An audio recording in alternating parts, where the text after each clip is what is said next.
10 million people. That's more than the entire population of Sweden crammed into a space smaller than Rhode Island. But this isn't Stockholm we're talking about. This is Jakarta, Indonesia's pulsating, sweating, flooding, incredible mess of a capital city. And here's the kicker. While your rent in Manhattan might cost you $4,000 a month for a shoebox, someone just told me you can survive here on $500. $500. I'm about to find out if that's brilliant or completely insane. Right now, I'm standing in the middle of what locals call the organized chaos. To my left, there's a gleaming shopping mall that would make Beverly Hills jealous. To my right, there's a kampung, a traditional neighborhood where families have been living in wooden houses for generations, their laundry hanging between buildings like colorful flags of resilience. A Ferrari just drove past a guy selling nasi goreng from a cart that's older than most countries' democracies. This is Jakarta, a city where a cup of artisan coffee costs the same as a full meal on the street, where you can get stuck in traffic for 3 hours or zip through on a motorcycle in 20 minutes, where the ultra-rich build higher and higher towers while 40% of the city slowly sinks into the Java Sea. But here's what nobody tells you about Jakarta, and what I'm about to show you over the next hour. This isn't just another overcrowded Asian city. This is a place where contradictions don't just coexist, they throw parties together, where ancient traditions blend with cutting-edge technology in ways that would make Silicon Valley executives scratch their heads, where the cost of living is so low that your monthly Starbucks budget in New York could fund an entire lifestyle here. So, buckle up, because we're about to take a ride through one of the world's most misunderstood cities. We'll eat where locals eat, sleep where locals sleep, and try to answer the ultimate question: can you really live the good life in Jakarta for just $500 a month? And more importantly, would you want to? Before we start counting rupiah and hunting for cheap apartments, let's talk about what Jakarta actually is. Because calling it just another capital city is same as calling the Amazon just another river. Jakarta sits on the northwest coast of Java, Indonesia's most populated island. But this city wasn't always called Jakarta. For over 3 centuries, it was known as Batavia, the crown jewel of the Dutch East Indies. The Dutch built canals here, trying to recreate Amsterdam in the tropics. Spoiler alert, that didn't work out so well. Those pretty canals? They're now part of the reason the city floods every year. Today, Jakarta serves as Indonesia's political, economic, and cultural powerhouse. It's where decisions affecting 275 million Indonesians get made. It's where rupiah gets printed, where foreign investments flow in, and where young Indonesians from across the archipelago come chasing dreams bigger than their home islands. But here's where it gets interesting, and slightly terrifying. Jakarta is home to over 11 million people in the city proper, but the greater metropolitan area, we're talking about over 34 million people. That makes it the second largest urban area in the world, trailing only Tokyo. Imagine every single person in Canada, then add another 4 million for good measure. That's Jakarta's metro area. The city sprawls across 661 square kilometers of what used to be swampland. And here's the thing about building a megacity on swampland. It tends to sink. Jakarta is sinking at a rate of up to 25 centimeters per year in some areas. That's about 10 inches annually. To put that in perspective, by the time you finish paying off a 30-year mortgage here, your house could be several feet lower than when you bought it. This isn't just a quirky geographical fact. It's an existential crisis. 40% of Jakarta already sits below sea level. Scientists predict that 1/3 of the city could be completely underwater by 2050. The Indonesian government has gotten so concerned that they've decided to build an entirely new capital city called Nusantara in Borneo. They're literally planning to abandon Jakarta. But here's the plot twist. Nobody seems particularly worried about moving. Life goes on, businesses keep operating, and people keep flooding into the city daily. It's as if 34 million people have collectively decided that living in a slowly sinking city is still better than the alternative. This resilience, this ability to shrug off potentially catastrophic problems with a smile and a joke, that's quintessentially Jakarta. It's a city that has mastered the art of managing beautiful disasters. Walk through Jakarta for 5 minutes, and you'll understand why Indonesia's national motto is Unity in Diversity. This city is a living, breathing melting pot where cultures don't just coexist. They create entirely new fusion combinations that shouldn't work, but absolutely do. The original inhabitants are the Betawi people, Jakarta's indigenous ethnic group. They're what you get when Javanese, Sundanese, Chinese, Arab, and Dutch cultures spend centuries mixing together. The Betawi have their own language, their own food, their own music, and their own way of seeing the world that's uniquely Jakarta. They're the soul of this city, even though rapid development has pushed many traditional Betawi communities to the outskirts. But Jakarta doesn't belong just to the Betawi anymore. It belongs to everyone who's brave enough to try making it here.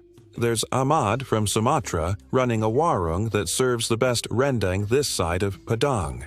There's Sari from Bali, who opened a boutique selling handmade batik with contemporary twists. There's Chen, whose family has been running a Chinese medicine shop in Glodok for 4 generations. And Priya, who moved here from India to start a tech company that's now expanding across Southeast Asia. The daily rhythm of Jakarta is unlike anywhere else. The city wakes up at 4 a.m. when the call to prayer echoes from thousands of mosques across the metropolitan area. By 5 a.m., the streets are already alive with activity. Office workers in pressed shirts and ties queue for buses alongside construction workers in hard hats. Street vendors are setting up their stalls, preparing for the breakfast rush. Indonesian office culture has its own peculiar charm. Meetings start with extensive small talk about family, food, and traffic. Don't be surprised if a business discussion gets derailed because someone brings up a new warung they tried last night. Hierarchy matters, but it's softened by a genuine warmth that makes corporate life feel more human than in many Western cities. The contrast between different neighborhoods is staggering.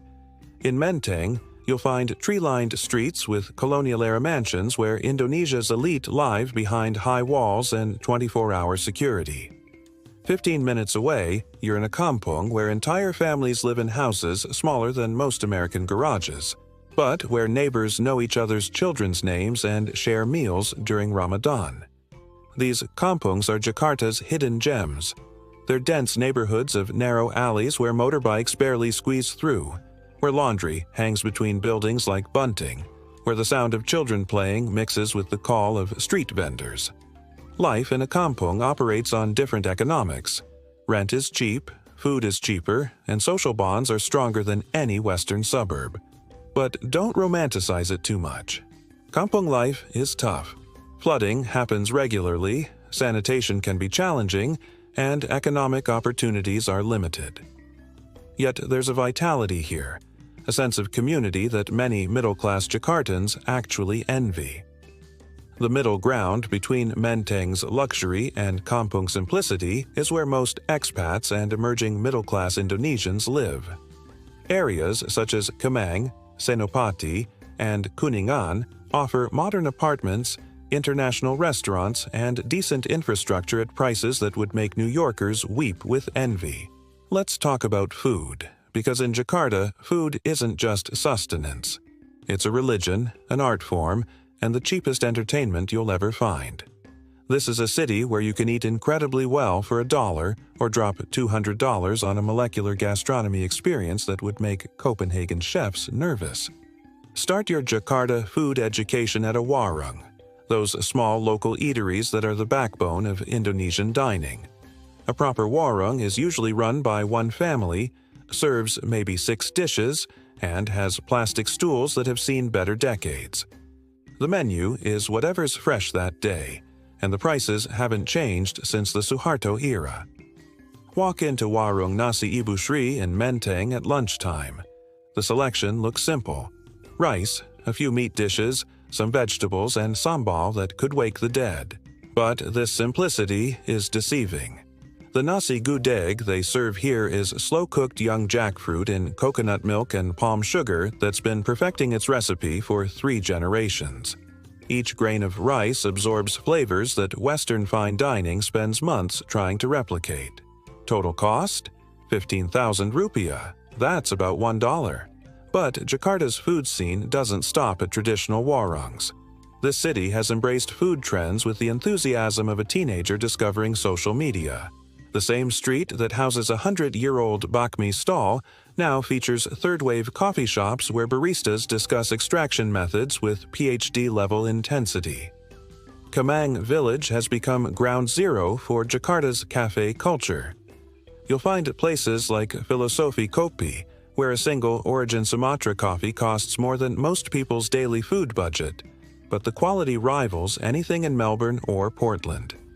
The irony isn't lost on locals. Indonesia produces some of the world's best coffee, yet coffee culture here is relatively new.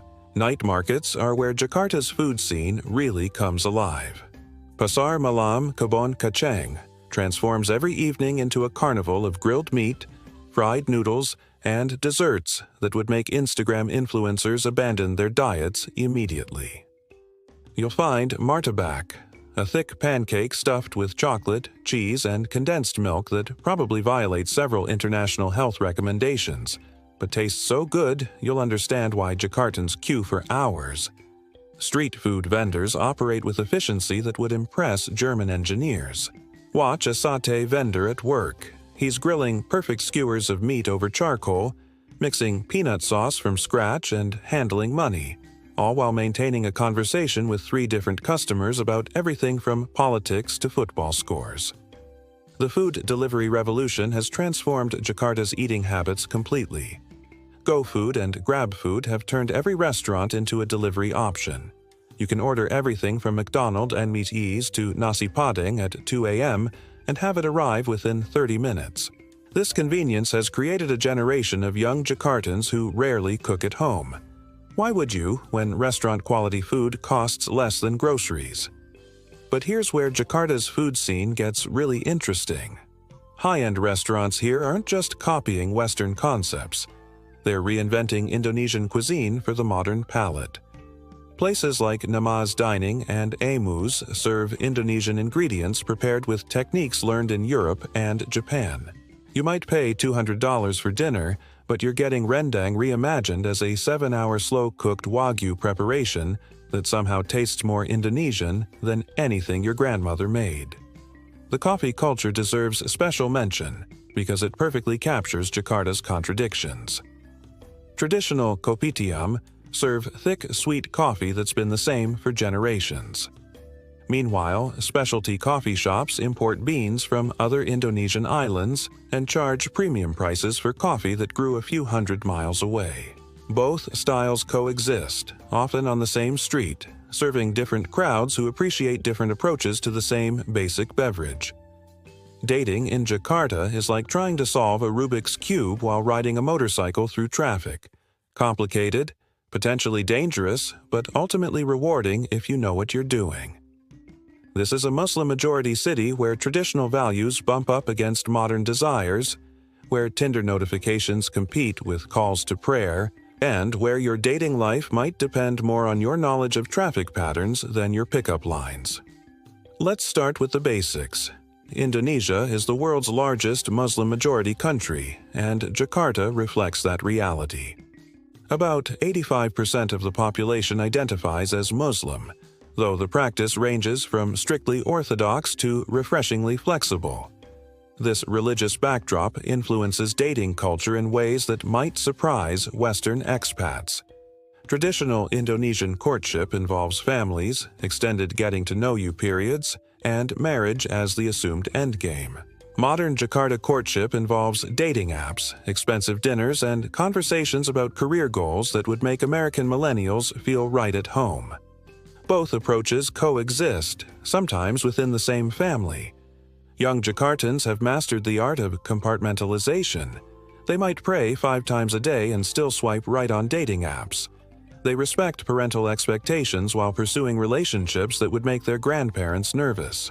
It's a delicate balance that requires significant emotional intelligence and, often, creative interpretation of religious guidelines. The expat dating scene operates in its own bubble, centered around areas such as Kampungs, SCBD, and PIC. These districts offer international restaurants, Western-style bars, and social events where foreigners can meet other foreigners who understand the challenges of dating across cultural lines. But this bubble life comes at a cost. You might miss out on the deeper cultural experiences that make Jakarta fascinating. Indonesian women, particularly educated Jakarta residents, are increasingly assertive about career goals and relationship expectations. They're not waiting around for traditional marriage proposals while their professional lives take off. Many are delaying marriage, focusing on careers, and approaching relationships with pragmatism that would impress business school professors. But don't mistake this pragmatism for coldness. Indonesian culture values warmth, humor, and genuine connection. Jakarta women appreciate partners who can navigate both formal social situations and casual neighborhood gatherings. They expect you to be comfortable meeting their families, understanding their career ambitions, and appreciating why they might choose to wear hijab or choose not to. The nightlife scene reflects Jakarta's cultural complexity. You'll find everything from rooftop bars in Kampungs, where cocktails cost more than most people's daily wages, to neighborhood karaoke spots where entire families sing dangdut songs until sunrise. Kampungs district has become Jakarta's unofficial nightlife capital for the international crowd. Sky Lounge offers stunning city views and prices that remind you why most locals stick to warungs. But venture into neighborhoods like Blok M or PIC, and you'll discover a different nightlife ecosystem. One where local bands play cover songs in multiple languages, where beer is affordable, and where conversations range from Indonesian politics to Premier League football. Karaoke culture in Jakarta deserves anthropological study. It's not just entertainment. It's social bonding, stress relief, and cultural expression rolled into one activity. Business deals get finalized in karaoke boxes, friendships are cemented over duets, and romantic connections form over shared appreciation for 90s pop ballads. The unspoken rules of Jakarta nightlife are crucial for expats to understand. Public displays of affection should be minimal, especially outside expat-heavy areas. Alcohol is available but expensive due to high taxes, and many social events revolve around food rather than drinking. The party might start later than in Western cities, but it also tends to end earlier, especially during Ramadan when respect for fasting friends influences social schedules. Jakarta's calendar revolves around religious and cultural celebrations that transform the entire city's rhythm. These aren't just holidays, they're collective experiences that reveal the soul of Indonesian culture and offer visitors glimpses into traditions that have survived centuries of change. Ramadan turns Jakarta upside down in the most beautiful way possible. For 30 days, the city adjusts its entire schedule around fasting and prayer.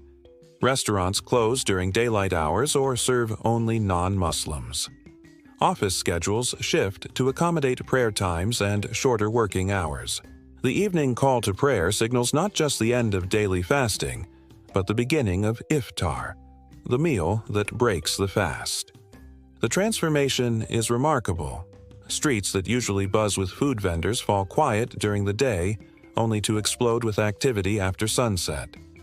Pop-up markets appear overnight, selling everything from dates and kolak to new clothes for Eid celebrations. The entire city develops a shared rhythm of anticipation, sacrifice, and eventual celebration that binds communities together regardless of economic status. Eid al-Fitr, marking the end of Ramadan, is Indonesia's Christmas. Jakarta essentially shuts down for a week as millions of people participate in Mudik, the mass exodus back to hometowns and villages. It's the world's largest annual human migration, and it turns Jakarta into a ghost town while transforming rural Indonesia into Reunion Central. But Jakarta's celebrations aren't only Islamic. Chinese New Year brings dragon dances to the streets of Glodok. traditional performances in shopping malls, and red decorations that compete with Islamic green for visual dominance. The city's Chinese-Indonesian community, despite historical persecution, maintains vibrant traditions that add layers of complexity to Jakarta's cultural landscape. Independence Day on August 17th showcases Indonesian nationalism at its most enthusiastic. Neighborhood competitions involve everything from eating contests to traditional games that date back centuries. The playful competitions, like climbing greased poles to reach prizes at the top, bring entire communities together in ways that modern entertainment rarely achieves. Betawi cultural festivals celebrate Jakarta's indigenous heritage through traditional music, dance, and food. Ondel-ondel, giant puppet figures with colorful faces, parade through neighborhoods while gamelan orchestras provide soundtracks that predate European colonization by centuries. These festivals remind everyone that beneath Jakarta's modern facade lives cultural DNA that's distinctly Indonesian. The religious diversity creates fascinating cultural intersections. Christian churches in Jakarta often incorporate Indonesian architectural elements and musical styles. Hindu temples serve Indonesian Indian communities who've created their own fusion traditions. Buddhist temples offer meditation sessions that blend Indonesian and traditional Buddhist practices. What makes Jakarta's celebrations special is their inclusive nature. Non-Muslims participate in Ramadan by respecting fasting customs and joining iftar meals. Muslims attend Chinese New Year celebrations in Glodok. Christians and Hindus join Independence Day festivities with equal enthusiasm. It's religious tolerance in practice rather than just theory. These celebrations also reveal economic realities. Eid bonuses are essential income for many workers. Chinese New Year drives retail sales that support small businesses for months. And Independence Day brings government-sponsored events that provide entertainment for communities that can't afford commercial alternatives. Alright, let's get to the question that brought us here. Can you actually live in Jakarta on $500 a month? The short answer is yes, but with significant caveats. The long answer requires breaking down exactly what that lifestyle looks like and whether you'd want to live it. Let's start with housing, because that's where your budget will either work or completely fall apart. $500 is about 7.5 million rupiah at current exchange rates. In expat-friendly areas such as Kampungs or SCBD, that won't even cover rent for a decent studio apartment. You're looking at $8,000 and $1,500 for the kind of place most Westerners would consider acceptable.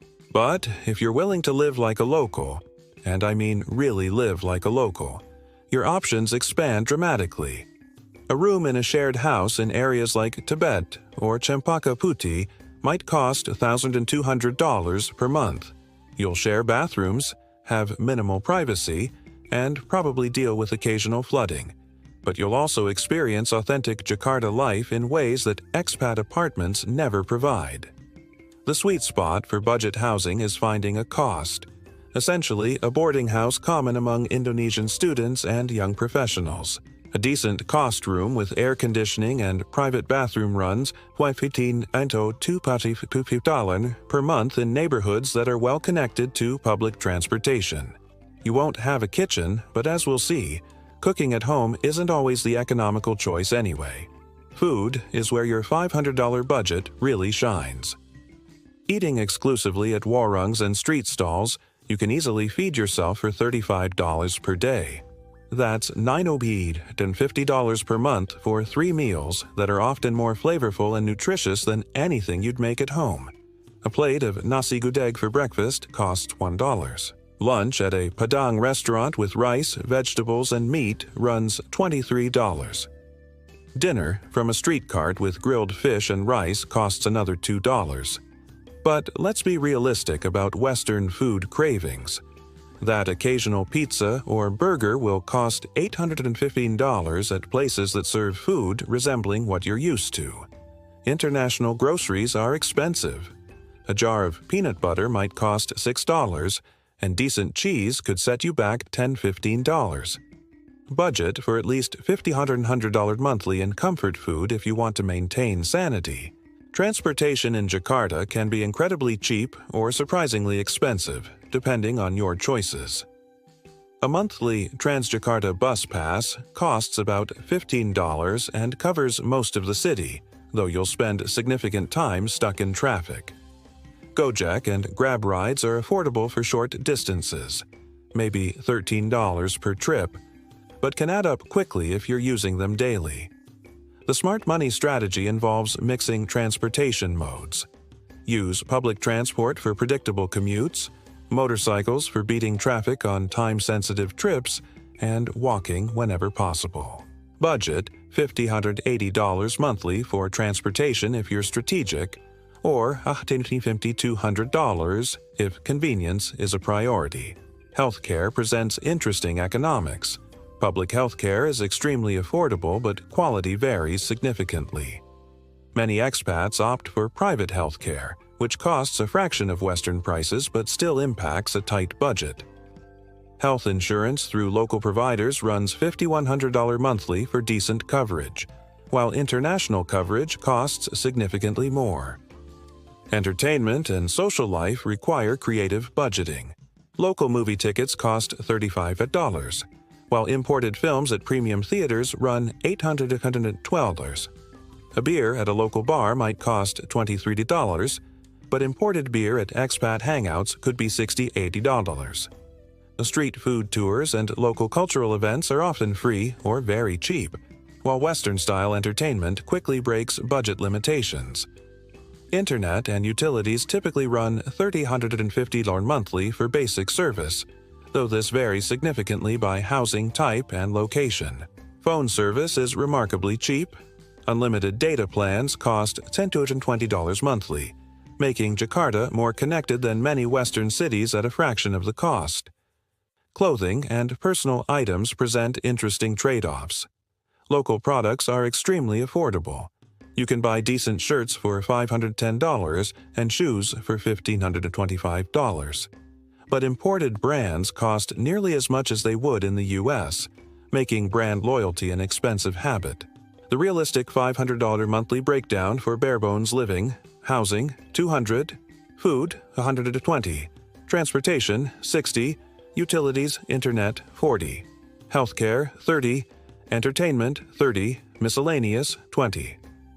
This leaves zero buffer for emergencies, Western comfort foods, or any lifestyle upgrades. A more comfortable budget would be $8,000 and $1,000 monthly, allowing for better housing, occasional Western meals, reliable transportation, and emergency savings. The $500 challenge is possible, but it requires commitment to local living standards that many Western expats find difficult to maintain long-term. Jakarta's transportation system is simultaneously the city's biggest nightmare and its most impressive innovation. This is a place where you can spend 4 hours traveling 20 kilometers by car or cover the same distance in 40 minutes on a motorcycle. Understanding Jakarta's transportation ecosystem isn't just useful. It's essential for maintaining mental health in a city where traffic can determine whether you're productive or completely insane. Let's start with the elephant in the room. Jakarta traffic is legendary for all the wrong reasons. Various studies have ranked Jakarta among the world's worst cities for traffic congestion, with average commute times that would make Los Angeles drivers grateful for their measly hour-long journeys. During peak hours, traffic moves at walking pace. Literally, many Jakartans could walk faster than their cars move if walking weren't made impossible by the lack of sidewalks. The root cause isn't just too many cars, though there are definitely too many cars. Jakarta adds about 1,000 new vehicles daily to streets designed for a fraction of current traffic volumes. But the real problem is infrastructure that hasn't kept pace with economic growth.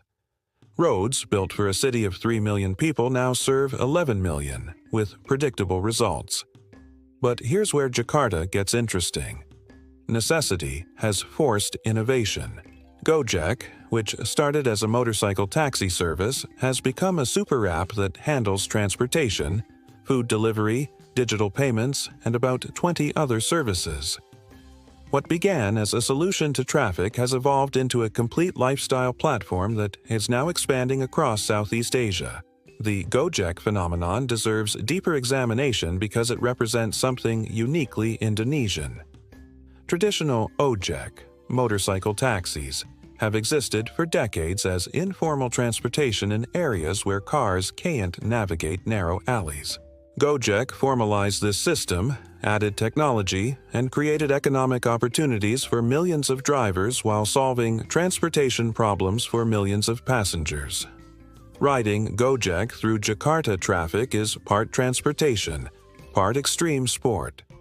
Your driver will navigate between cars, squeeze through gaps that seem physically impossible, and take shortcuts through neighborhoods that GPS systems don't know exist.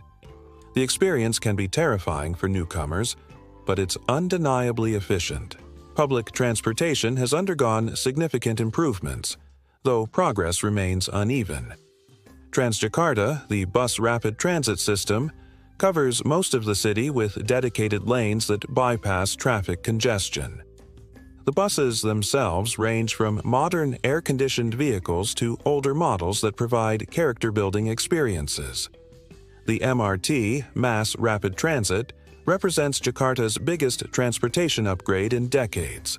The first line, connecting central Jakarta to South Jakarta, operates with efficiency and cleanliness that surprises many visitors. During rush hours, the MRT moves people faster than any other transportation option, though coverage remains limited to specific corridors. KRL commuter line connects Jakarta to surrounding cities and has become essential infrastructure for workers who live in satellite towns but work in the capital. The trains are crowded, especially during rush hours, but they're reliable and affordable. Women-only cars during certain hours reflect local cultural considerations while ensuring comfortable transportation for female commuters. The upcoming LRT, light rail transit, promises additional connectivity, though construction delays and budget overruns have made the project a source of political controversy. When complete, Jakarta will have one of Asia's most comprehensive public transportation networks, though whether this will significantly reduce traffic congestion remains an open question. But transportation in Jakarta isn't just about moving people. It's about moving goods, services, and information. The same Gojek driver who takes you to work might deliver your lunch, pick up your laundry, and handle your grocery shopping. This integration of services has created economic ecosystems that didn't exist 5 years ago. Traffic patterns reveal social and economic structures. Morning traffic flows from suburbs toward central business districts, but evening patterns are more complex as people stop for shopping, dining, and social activities before heading home. Friday traffic includes mosque visits. Sunday patterns reflect church attendance and family gatherings. The psychological adaptation to Jakarta traffic is fascinating. Long-term residents develop strategies for productive time use during commutes, mobile offices, language learning, social networking, and even meditation. Traffic time isn't lost time if you know how to use it effectively. Weather adds another layer of complexity. Rain turns already challenging traffic into complete gridlock as drainage systems struggle with tropical downpours. Many Jakartans check weather forecasts not for clothing choices but for transportation planning. Jakarta's reputation as a concrete jungle isn't entirely unfair. This is definitely a city where nature takes second place to development. But dismissing Jakarta as culturally barren or lacking in attractions would be a mistake that reveals more about the critic's exploration skills than the city's actual offerings. Start with the obvious. Monas, National Monument, stands 132 meters tall in central Jakarta, surrounded by Merdeka Square, one of the world's largest public squares. The monument commemorates Indonesian independence, and the museum at its base provides context for modern Indonesian history. But Monas isn't just a tourist attraction. It's where Jakarta residents go for weekend picnics, morning exercises, and family gatherings. The surrounding park becomes a carnival every Sunday as families spread blankets, street vendors sell traditional snacks, and children play games that predate video consoles by centuries. Kota Tua, Old Town, preserves Jakarta's colonial-era architecture and offers glimpses into Batavia's Dutch colonial past. The area houses several museums, traditional cafes, and weekend markets that transform cobblestone streets into vibrant cultural spaces. But Kota Tua's real charm lies in its role as a gathering place for young Jakartans who can't afford expensive entertainment elsewhere. On weekends, you'll find amateur musicians, street artists, and informal cultural exchanges that provide more authentic cultural experiences than any official tourism program. For nature seekers, the Thousand Islands, Kepulauan Seribu, provide tropical escapes just 2 hours from central Jakarta by speedboat. These small islands offer white sand beaches, coral reefs for snorkeling, and resort accommodations ranging from budget hostels to luxury resorts. The islands prove that even megalopolis residents need access to natural beauty, and local operators have developed affordable day trip packages that make island escapes accessible to middle-class Jakartans. Ancol Dreamland represents Indonesian attempts at creating comprehensive entertainment complexes. The waterfront development includes beaches, amusement parks, golf courses, and resort hotels. While artificial, Ancol serves important social functions for Jakarta families who want beach experiences without traveling to other islands or cities. But Jakarta's real attractions lie in neighborhoods that tourists rarely visit. Glodok, Jakarta's Chinatown, offers authentic Chinese-Indonesian culture, traditional medicine shops, and food that represents centuries of cultural fusion. The area comes alive during Chinese New Year but maintains its cultural character throughout the year. Menteng preserves colonial-era residential architecture where Indonesia's first president, Sukarno, lived and where contemporary Indonesian elites maintain homes behind high walls and lush gardens. Walking through Menteng provides insights into how Indonesia's privileged classes live and how colonial urban planning influences contemporary development. Kamang has evolved from quiet residential area to hipster central, with independent bookstores, art galleries, and cafes that wouldn't look out of place in Portland or Melbourne. The neighborhood represents Jakarta's emerging creative class and provides spaces for cultural experimentation that would be unaffordable in more established cultural districts. Traditional markets such as Pasar Baru and Tanah Abang offer immersive cultural experiences where bargaining skills determine prices, where traditional crafts compete with mass-produced goods, and where social interactions follow rules developed over generations of commercial relationships. Setu Babakan represents efforts to preserve Betawi culture within Jakarta's rapidly changing landscape. This cultural village maintains traditional architecture, offers cultural performances, and provides spaces where Jakarta's indigenous culture can survive urban development pressures. The real hidden gems are Jakarta's kampungs, where traditional neighborhood life continues despite surrounding modernization. These dense residential areas offer glimpses into community structures, informal economies, and social relationships that urban planning textbooks rarely capture. Jakarta's cultural scene extends beyond traditional attractions. The city hosts world-class art exhibitions, international music festivals, and literary events that reflect Indonesia's growing cultural confidence. Venues such as Salihara, Cultural Center, and Taman Ismail Marzuki provide spaces for experimental performances and intellectual discussions that challenge assumptions about Indonesian cultural life. Food tourism in Jakarta deserves separate mention because the city's culinary diversity exceeds many international destinations. From traditional Betawi cuisine to contemporary fusion restaurants, from street food adventures to molecular gastronomy experiments, Jakarta's food scene offers experiences that justify travel from across the region.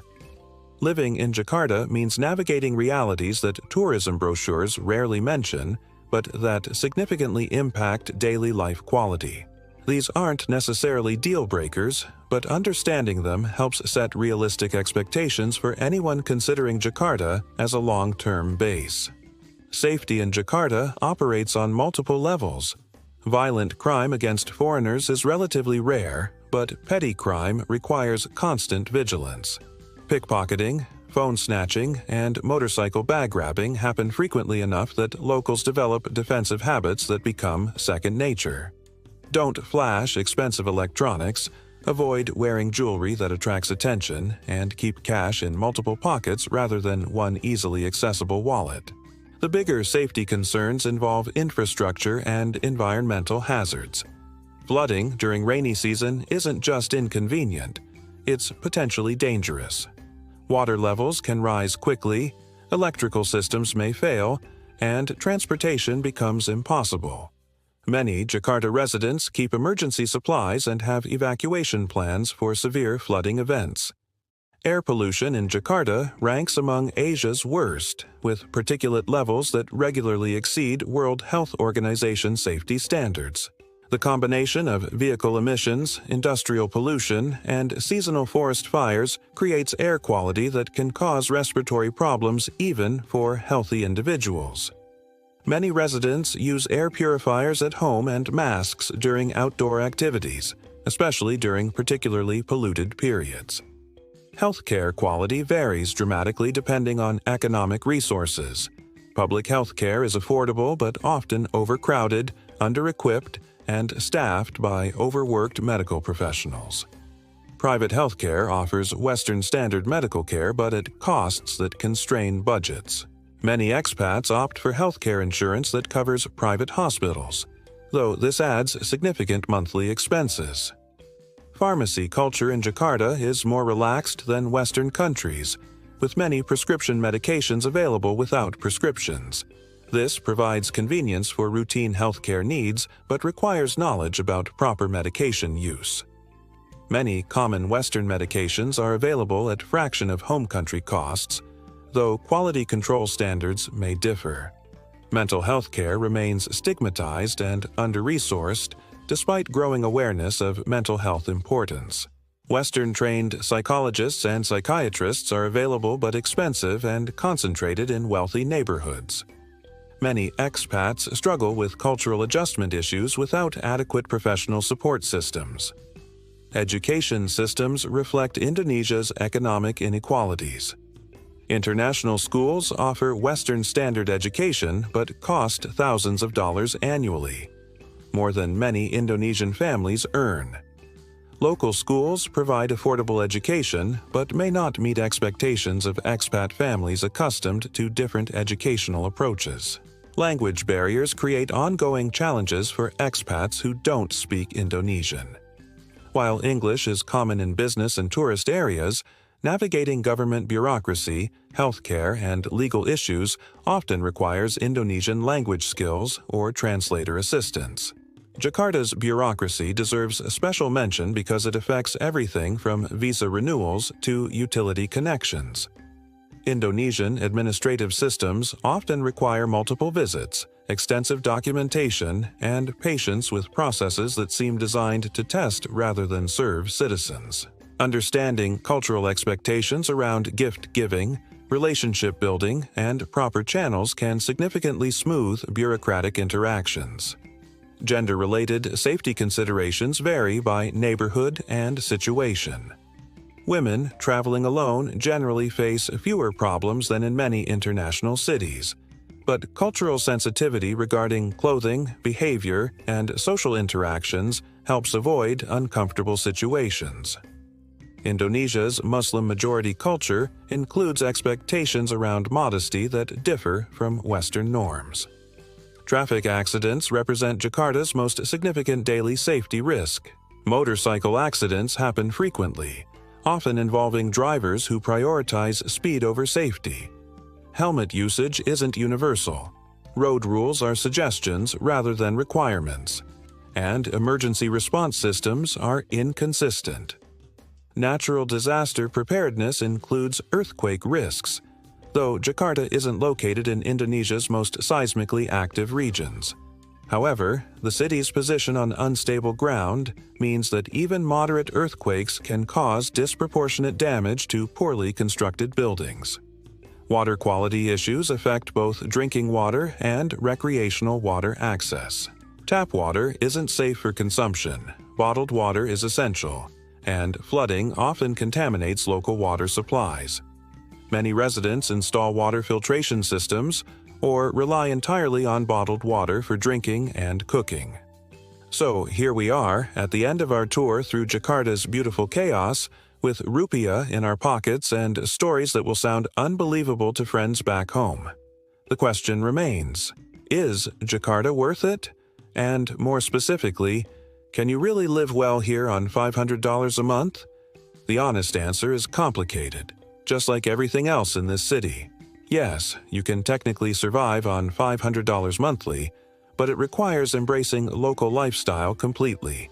You'll eat street food, live in shared accommodations, use public transportation, and forego most Western comforts. This isn't necessarily a bad thing. Some of my happiest Jakarta moments involved $1 meals that tasted better than 50 Haas restaurant dishes back home. But it's a lifestyle choice that requires commitment, flexibility, and genuine appreciation for Indonesian culture.